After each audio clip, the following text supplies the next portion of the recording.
Halina't samahan niyo ako sa panibagong araw na to mga bi.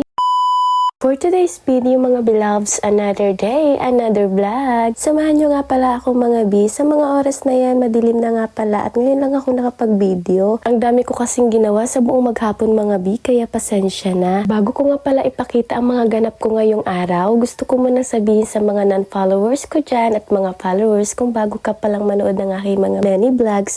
Marami nga pala akong nagawa ng mga many vlogs. Hanapin mo lang dyan. Baka gustuhin mo at makapag-follow at mag-like ka na din. At share na lang din, di ba? Pagpasensyahan nyo na nga pala mga beloveds ang aking boses ngayon kasi nanggaling lang tayo sa sakit. Normal lang talaga ang ganitong boses kapag nanggaling ka, lalo na pag ubo yung sakit mo, di ba? At ayun na nga pala mga bi, dumaan nga pala muna kami dito sa McDo kasi nga kumain kami. Kaya nga pala dito si Clarence sa McDo kasi ililibre niya daw ako. Kung hindi ito libre, hindi ako sasama, di ba? Sino namang tatanggi sa libre? Sino dyan ang tumatanggi sa libre? Di ako naniniwala, charis. At ayun na nga pala mga bi, habang kumakain kami, napansin ko nga pala nadala pala ni Clarence yung pagkain galing cafeteria. Ganun niya talaga kamahal yung pagkain galing cafeteria. Pati pagdating sa McDo, ay dinala niya pa talaga ito. Sarap na sarap nga pala talaga si Clarence sa pagkain niya kasi may sabaw na siya yung galing sa cafeteria. Masarap talaga yan mga bi sapagkat hindi talaga namin kukunin yan kapag hindi siya masarap. At sa mga oras na yan, pauwi na nga pala kami ni Clarence at ihati niya na nga pala ako dun sa bahay. Kung mapapanood mo tong video na to mga bi, medyo matagal na ang video na to at hindi ko talaga na-edit agad. Saka na ako nag-edit ngayon lang. Alam niyo ba mga bi na ang dami kong mga video na nakatambak, hindi talaga ako nakakapag-edit. Kaya ayun mga bi, panoorin nyo na lang at i-voice over ko na lang ngayon. At pagkatapos nga pala namin kumain dyan mga bi, dumiretso na agad kami dito sa Dali. At ayun, sobrang bilis ni Clarence maglakad, parang may hinahabol. May pinabili nga pala sa amin si Kuya Bray dito saglit, kaya napadaan kami dito. Kaso nga pala mga bi, pagpunta nga pala namin dito, ay wala nga pala dito yung aming bibilhin. Kaya napag-isipan namin mga bi na pumunta dun sa kabilang Dali. Kasi minsan dito sa Dali, may tambak doon sa kabila, dito naman sa kabila wala. Kaya lumipat na lang kami mga bi. At sa pag-uwi nga pala namin, hindi ko alam kung ano yung nakabalot na binigay ni Clarence. Yun pala, pag open ko mga bi, ay si Capybar pala. Ang cute-cute talaga kasi may bag na siya. Yung tipong gusto niya nang palaging pumasok sa school. Hala, sino ka dyan? Gusto niya na sigurong sumama sa akin pagpasok sa school. Ang cute-cute talaga nito mga bi. At ayan, hanggang dito na lang ang video na to. Thank you for watching everyone.